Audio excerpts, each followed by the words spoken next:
Okay, let's unpack this. Ready for the deep dive. Today, we are walking right up to the glass, the physical retail shop window. And, this space is arguably the single fastest, highest pressure advertising unit out there for any brick and mortar business. It really is. I mean, just think about the reality of it. You have a person walking by at, what, 3 miles an hour. They're probably juggling their phone, maybe some shopping bags. Exactly. And they have maybe 3 to 5 seconds tops to stop, process what you're offering, register the brand, and then make the decision to completely change their direction and walk inside.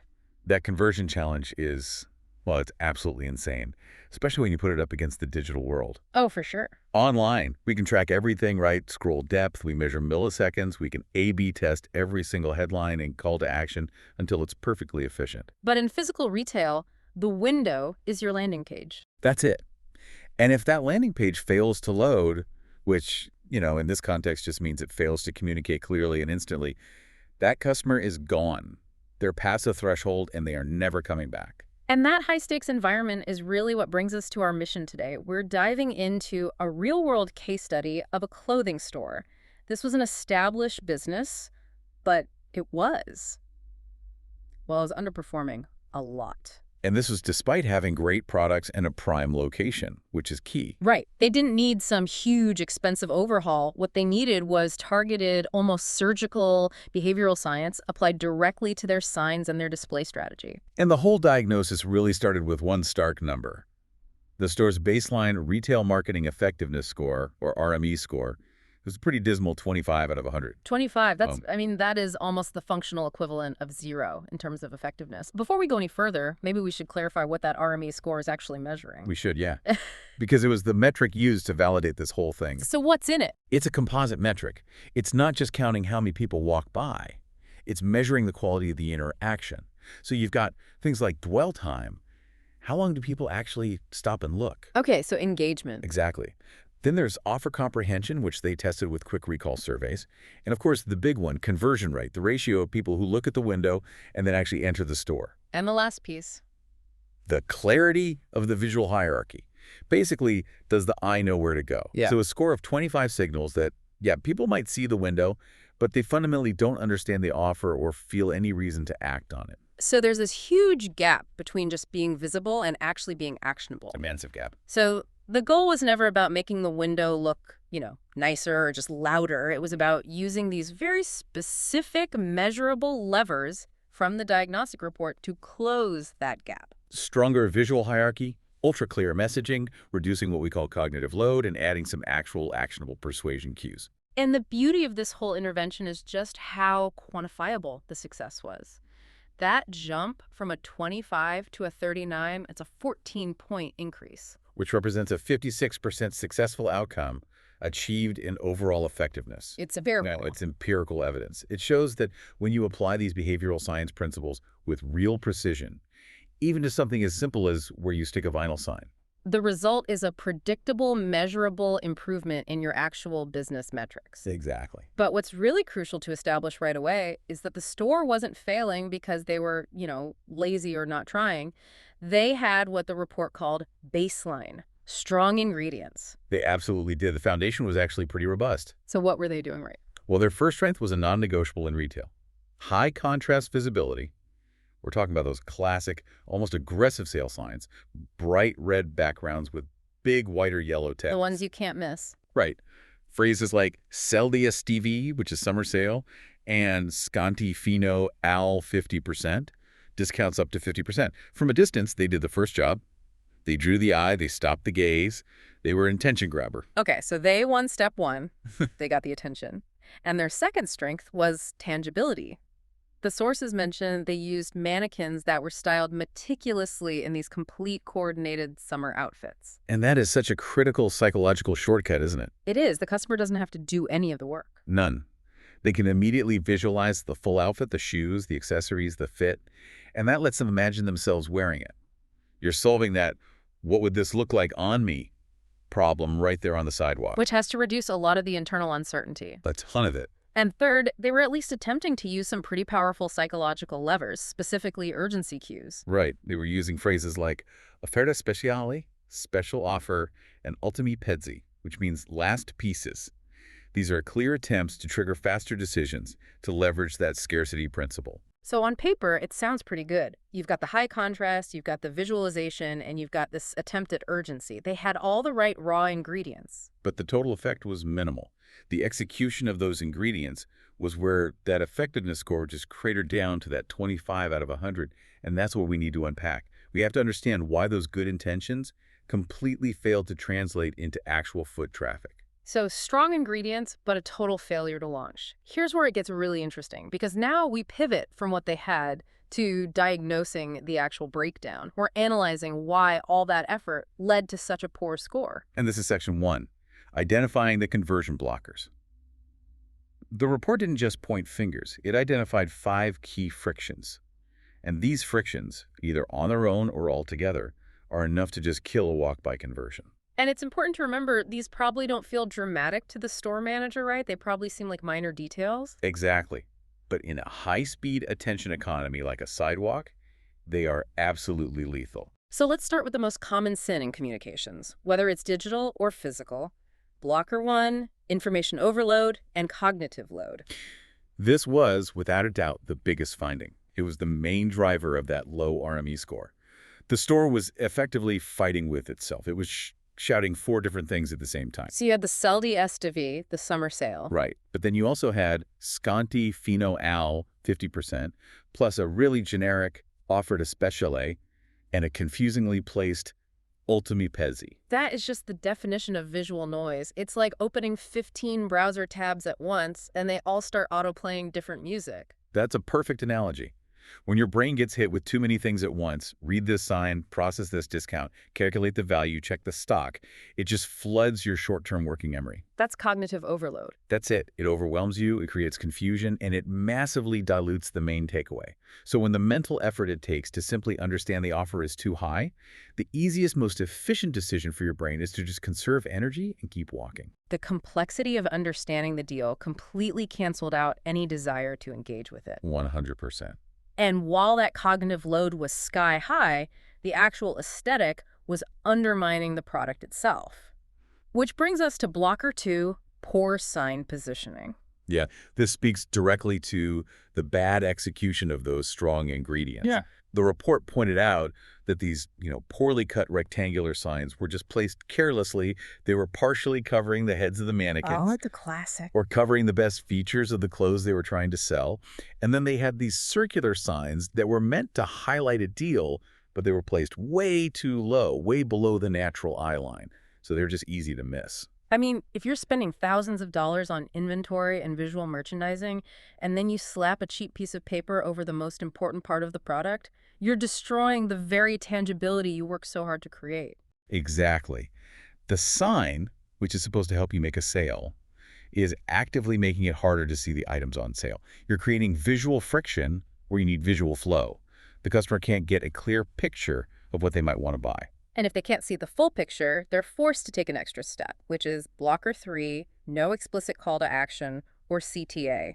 The offer was there, but the next step wasn't. The store was giving information about the sale, but it completely failed to provide any clear, imperative guidance on what to do next. And the objective is singular, right? Get them in the store. That's the only objective. And without a direct invitation, a simple command like, "Come in now," people are just left without direction. An offer without an instruction is often just passive information. And passive information doesn't move the needle on conversion scores. It just lets the customer put off the decision. Exactly. That brings us to blocker 4, which feels like a massive oversight, especially in any kind of tourist or international hub. Blocker 4, the language barrier. This is such a classic example of friction by exclusion. All of the key promotional messages, all those high contrast, attention-grabbing red signs were only in Italian. So even if a tourist stopped because they saw the bright red, if they couldn't read Saldi Estivi, the whole message just collapsed into nothing. Into meaningless color. It created this massive, immediate, and frankly, unforgivable friction point for any non-Italian speakers. So you're just limiting your target audience right from the get-go. Significantly. The message is simple. If I have to work to translate or guess your core offer, I'm just going to move on to the next store where the message is universal. Physical retail really needs to adopt that global thinking from digital communication. And finally, circling back to that issue of high friction and cognitive load, We have blocker 5, generic offers. This is just the death knell for good merchandising, the offers. They weren't visually connected to specific products or categories that were right there in the window. It was just a general discount banner. So you had no idea what was actually on sale. None. To understand which items were part of the 50% off or what the special offer actually was, you were forced to walk into the store and basically conduct your own investigation. Which, again, introduces friction. You're asking the customer to dedicate time and energy just to find out if the sale even applies to the shirt they like. Precisely. The whole goal is to make the decision to enter the store as low friction as humanly possible. Forcing them to do internal discovery just raises that barrier to entry unnecessarily. Whereas if the dress in the window has a little tag that says 40% off this line, the decision is instant and clear. Exactly. But if it just says 50% off some items, the decision gets deferred. And deferred decisions usually mean zero conversion. So these 5 blockers, the information overload, the bad positioning, no CTA, the language barrier, and the generic offers, they all came together to create this massive cognitive barrier, a total lack of guidance, and a restricted audience. It perfectly justifies that 25 out of 100 score. And this lets us transition now from just the symptoms to the underlying principles. We're not just giving aesthetic advice here. We're looking at the science that really backed up the diagnosis. We're moving into section 2. The science behind the diagnosis. First up, how do we even know how quickly customers are scanning this stuff? It's all based on eye-tracking insights and reading patterns. That's right. I mean, extensive studies show us there are hard limits on human attention capacity, especially when we're moving. Users absorb only between, 20% and 28% of text during a rapid scan. That number alone should terrify any retailer. It should. If I put 100 words in my window, the customer might only register 25 of them. And if those 25 words are spread across 8 different conflicting messages, the total absorption of any actionable information is, it's effectively zero. You're just getting noise. Just noise. And this pattern, which was originally observed for how people absorb web content, is absolutely transferable to the physical, quick-glance world of a shop window. It just underscores the absolute need for ruthless concision. If you have 8 things to say, you have to pick one. You have to pick one dominant message. And related to that quick scan is the famous F-shaped pattern. The F shape is the critical insight from eye tracking that confirms how people visually prioritize information when they're quickly looking for relevance. They scan horizontally across the very top section. That's your headline, the most critical part. Okay, that's the top bar of the F. Right. Then they scan horizontally a second time, a little shorter, maybe a subheading or the main image. After that, horizontal scanning just drops off sharply. What you get is a mostly vertical scan down the left side as they search for keywords or numbers. So the eye moves across again, and then down the left, forming that distinct F shape. Correct. And what this means is that if your key details, the biggest discount, the primary benefit, the brand, if they aren't aligned with those top 2 horizontal swoops of the eye, they are very likely going to be missed entirely. So that porcine positioning, blocker 2, was a direct violation of this F pattern flow. A textbook violation. The visual hierarchy of the window has to align with this natural established eye flow. Now let's connect that scanning behavior back to the problem of overwhelming information, blockers 1 and 5. That's the world of cognitive load theory. This is so fundamental to understanding why complexity kills conversion. The foundational work by John Sweller teaches us that cognitive load, which is just the total amount of mental effort being used in your working memory, it spikes dramatically when we present competing messages or really complex visual stimuli. And the theory breaks that load down into 3 types, right? Which helps us diagnose the problem more accurately than just saying it's too much info. That's vital, yeah. The store was primarily suffering from excessive extraneous cognitive load. This is the load that is imposed by the way the information is presented. Bad design, poor positioning, confusing language. The store's competing signs and all that clutter were demanding mental effort that was completely unnecessary for learning the core offer. So just reading the words summer sale is part of the intrinsic load. That's the basic effort to process the concept. But having to figure out which sign is relevant to which mannequin and which offer overrides the other, that's the extraneous load. Precisely. And the core goal of this whole deep dive was to eliminate that extraneous load, that mental traffic jam. By reducing clutter and creating a clear hierarchy, we allow the customer's brain to focus on the germane load. And that's the good kind of load. That's the good load. That's the mental effort you spend making sense of the information and integrating it, hopefully leading to the decision to enter the store. That massive spike in mental effort directly impairs decision-making and leads to a lower RME score. If the brain has to work hard just to clear away the clutter, it just opts out before it gets to the fun part of shopping. Exactly. The human mind is, above all else, wired for efficiency.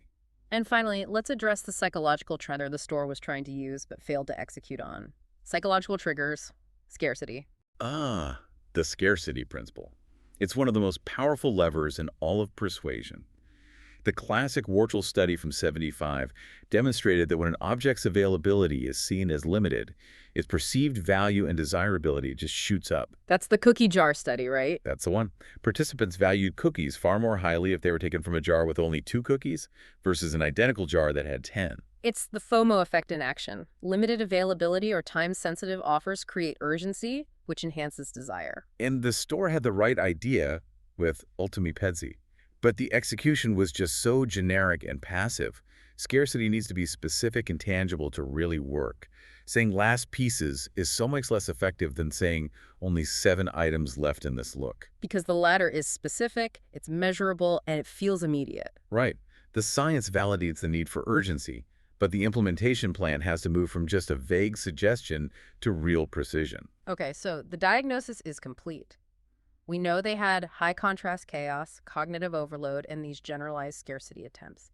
Now we get to move into the surgical fixes that earned them that 56% success rate. Section 3, the targeted implementation plan. And we start with the highest friction point for a huge percentage of their audience. FXA, multilingual messaging. The problem was pretty clear. The massive language barrier and the limited reach that came with it. So the solution was enhanced accessibility by making the key sales messages bilingual, in this case, Italian and English. And this brings up an important question right away. If our main goal is reducing cognitive load, which is fix B, aren't we kind of working against ourselves by adding more text in a second language? That's a great question, and the report actually addresses it head on. The calculation they made is this.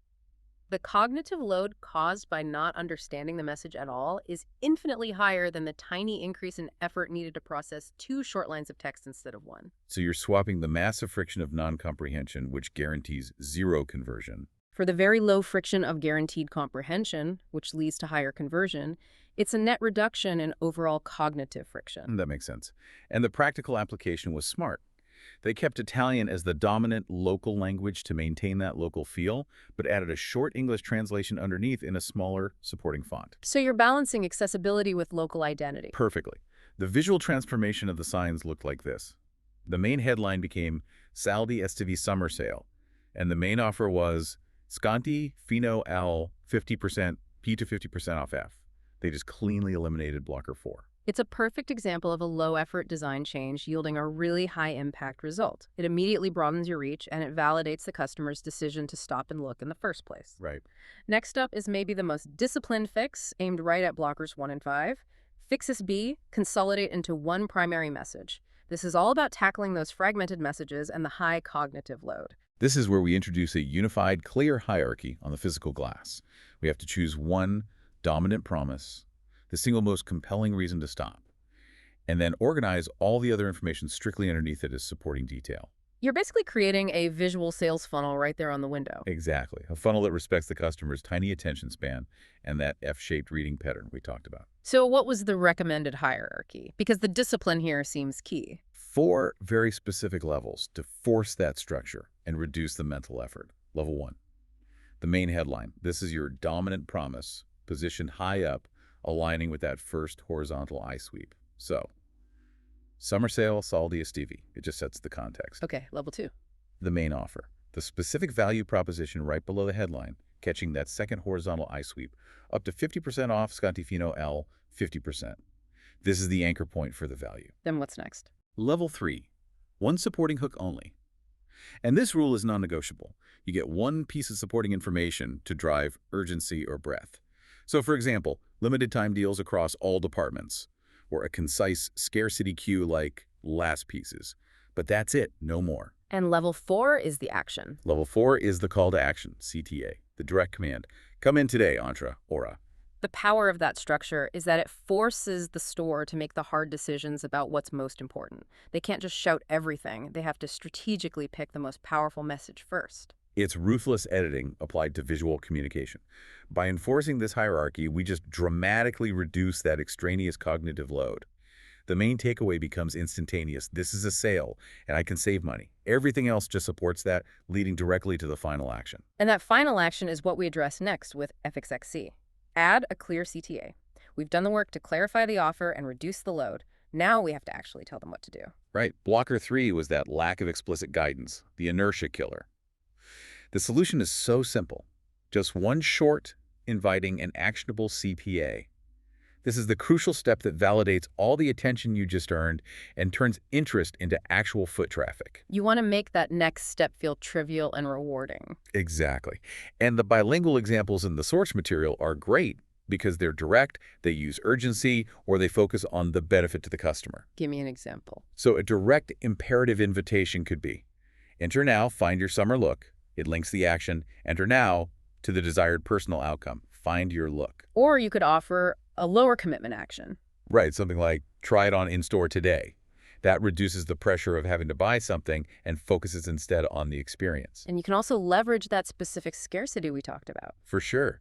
Limited pieces, don't miss out. That turns a general fear of loss into a very immediate instruction. What's interesting is the report also included a suggestion for bringing in a bit of tech. It did. Scan for extra 10% today using a clearly visible QR code. You sweeten the deal and you get trackable engagement. At the end of the day, effective CTAs are the engine of conversion because they provide a logical conclusion to the whole mental process. They turn passive interest into active movement. It's the final sentence of the sales pitch. It's the one that actually asks for the order. Exactly. And without it, all the prior work is basically wasted. Okay, so now I need to zoom out a bit and look at the underlying psychological frameworks that informed all of these fixes. We're moving beyond just copy and placement into the core behavioral science and persuasion principles that really govern consumer choice. Right, how these mechanisms influence all of our subsequent judgments and behaviors. We're relying on 4 core principles that are used all the time in modern retail to predictably shift customer behavior. Let's start with the one that makes that up to 50% off message so powerful. Anchoring. Anchoring is this deeply ingrained cognitive bias where the first piece of information you get, the anchor, disproportionately influences all of your judgments after that, even if the anchor is completely arbitrary. So in retail, when a customer sees a discount, they're not really assessing the sale price based on the item's intrinsic value. Not at all. They're assessing it primarily against that initial higher anchor price. So if I see a shirt for $100 and then later I see an identical one for $50, the $50 price just registers as cheap. But if the original price was listed as $150, that same $50 price now registers as an incredible deal. That is the power of the high anchor. And the retail application demands you explicitly emphasize the discount value, not just list the new sale price. The store was instructed to use visuals that showed the original price clearly crossed out right next to the new sale price. You want the brain to do the math and register the savings before it even processes the new price. Exactly. The examples are great. Show an item that was originally $499, now it's $240 DAO, but right next to it, you prominently display the positive outcome, save 50%. It reframes the purchase as a decision to save money rather than spend money. That initial high price just sets the whole expectation, the reference point for the entire negotiation. Right. If the store had only listed the item at $249, a customer might think, that's a nice shirt for $249. By anchoring at $499, the customer thinks, I'm getting $499 worth of value for only $249. And that's a fundamentally different and much more powerful psychological state. Okay, the second principle, which we've stressed has to be specific and actionable, is scarcity. Scarcity is just the perception of limited availability, either in quantity or in time, which triggers that powerful evolutionary driver we call FOMO, the fear of missing out. As that Warshall study showed, this instantly increases perceived value and urgency. So how do we get beyond that generic sale ends soon language and make it feel real in a shop window? Specificity is the difference between a suggestion and a threat. The modern retail application demands tangible, measurable limits. So, specific inventory counts, only 7 items left in this look, or using countdown timers if you have digital screens. Even a printed sign can be specific. Absolutely. Offer expires Sunday at 5 p.m. The limitation has to feel concrete and immediate to force a faster decision. Okay, moving on to the principle that leverages the wisdom of the crowd. Bandwagon or social proof? This is such an essential bias. Yeah. Individuals are just far more likely to adopt beliefs or behaviors, like entering a store or buying an item, if they see that lots of other people are doing the same thing. It validates the choice. You're basically outsourcing the risk assessment to the collective. You are. But the challenge is, how do you communicate online credibility metrics when your customer is standing alone on a sidewalk? Right, how do you do that? You have to translate those digital trust signals into physical graphics. So the retail application focuses on visually showcasing user reviews, ratings, popularity, displaying a little badge that says bestseller this week or showing a 4.9-star rating based on 1,500+ reviews, transfers that trust from the online world to the specific item in your window. It gives it credibility. It does. Even dynamic text, if you can do it, saying 45 people viewed this in the last hour, creates this powerful sense of community interest. It really reduces the perceived risk of walking into the store. And finally, a principle that's particularly effective for more specialized or high-end products: authority. Authority is our tendency to attribute greater accuracy and trustworthiness to information that comes from a perceived expert or a trusted third party. It establishes external validation for whatever the store is claiming. It's borrowing credibility, isn't it? If an item is endorsed by someone I trust, I don't have to spend my own cognitive energy deciding if it's any good. That's it, exactly. The retail application focuses on displaying endorsements and awards prominently, either on a product tag or maybe a small decal on the window. What are some examples? Text like, as featured in Vogue, Forbes, and the New York Times, that links your inventory to high fashion authority. Or for, say, a beauty product recommended by dermatologists, which transfers medical credibility. This just significantly reduces buyer skepticism. Now, beyond these four core principles, the report also had a fascinating section on the sophisticated use of neuro-linguistic programming, or NLP, in the copy and the strategy. It did. This takes the communication deeper than just transactional sales phrases. It's really an attempt to align the message with the customer's internal psychological state. The Hoken Tech report specifically recommended including these NLP techniques. They're basically methods of framing your language to align with what the customer is already thinking and wanting. Which makes the store's invitation feel less like an ad and more like a logical internal decision. Let's start with pacing and leading. What is that? Pacing and leading is a rapport-building technique. The strategy is to first use copy that aligns with the customer's current state. You pace them to establish some relatability and empathy, and then you lead them to the action you want them to take. So an example would be, Okay, the customer is physically hot, it's summer, the copy could pace them, feeling the heat this summer, and then lead. Cool down in style and save 50% with our lightweight linen collection. It feels less like a sales pitch and more like a solution to their immediate problem. that immediately lowers their psychological resistance. Okay, what about reframing? Reframing is all about shifting the focus away from negative consequences or potential losses and toward positive benefits. So as we talked about with scarcity, instead of using negative framing like don't miss out, which is urgency based on fear, You reframe the message around the sensory benefit. So you focus on what you gain by buying, not what you lose by not buying. Precisely.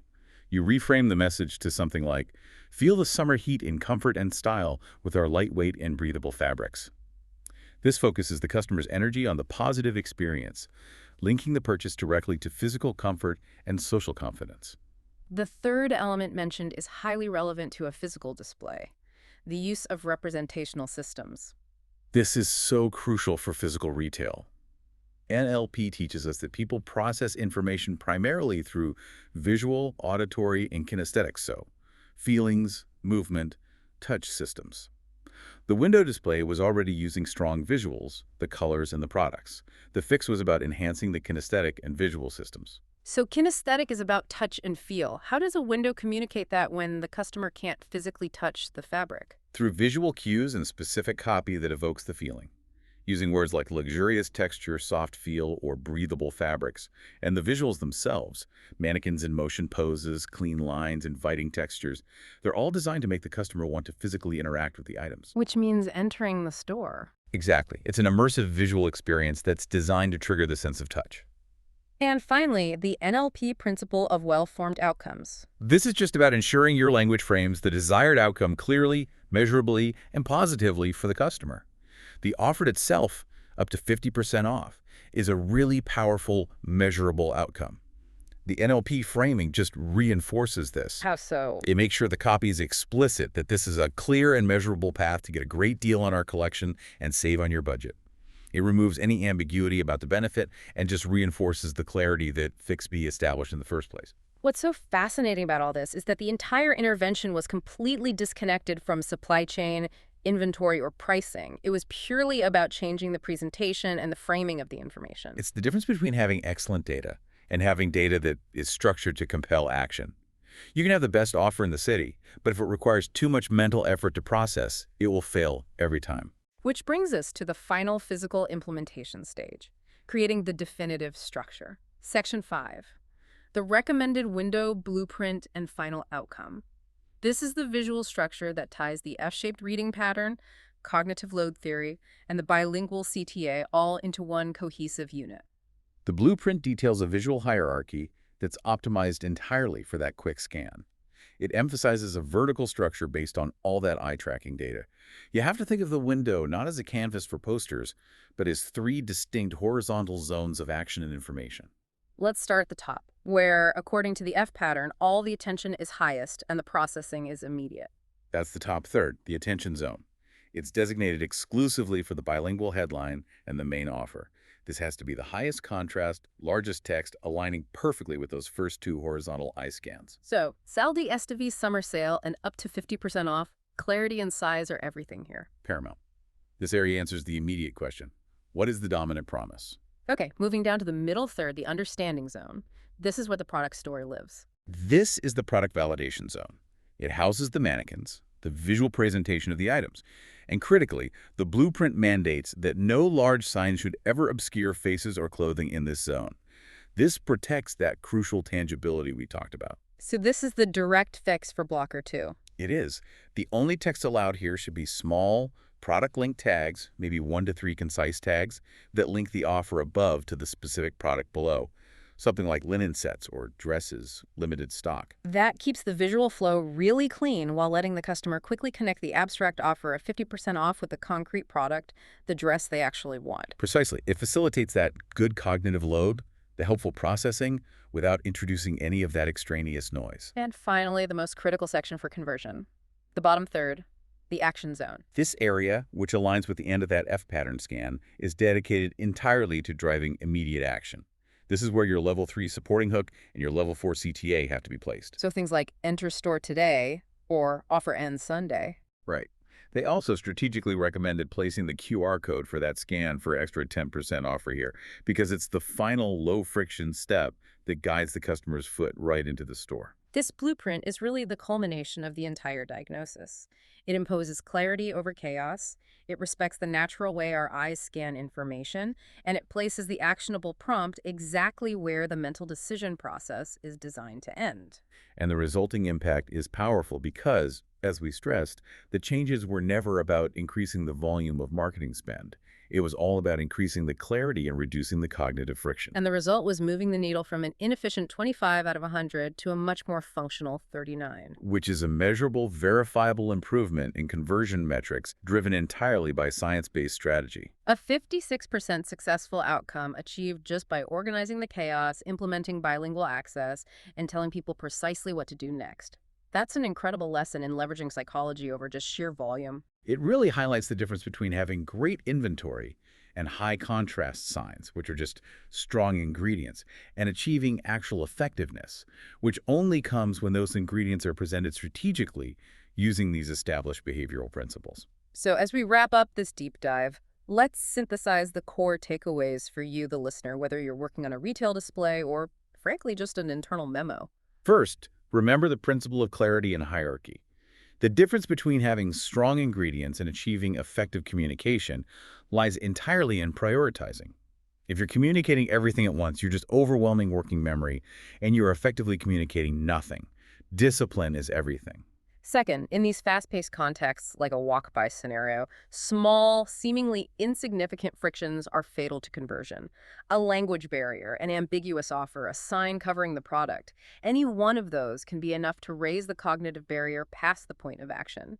You have to relentlessly audit your communication for any friction points. And third, predictable engagement is achieved by leveraging established behavioral science. Things like anchoring and specific scarcity cues, combined with visual principles like the F-shaped pattern and the ruthless reduction of extraneous cognitive load. It's not about intuition. It's science applied with measurable precision. Now for our final provocative thought today. We spent this entire deep dive analyzing the rigorous, high-stakes rules of the physical retail window, but these rules of eye tracking, cognitive load, and clear hierarchy, they apply universally to any form of communication we generate. That's so true. Think about your own context. It could be a presentation slide deck, a critical email to your stakeholders, a digital landing page, or even just a detailed memo introducing a new policy. If your content, your display can't pass the walk-by glance test, if a busy, scrolling, time-poor reader can't absorb the core message and the required action in 5 seconds or less. We've already lost the attention battle. It doesn't matter if they're walking past a store or just clicking past your email subject line. So, the question we want to leave you with is this. What areas of your own professional communication could benefit from the rigorous application of Fix B? Where can you stop competing with yourself, stop trying to convey 3 equally important points at once, and ruthlessly consolidate your messaging into just one dominant, clear, and actionable promise? Start there. Yeah. Implement that 4-level hierarchy and just watch your own effectiveness score rise dramatically.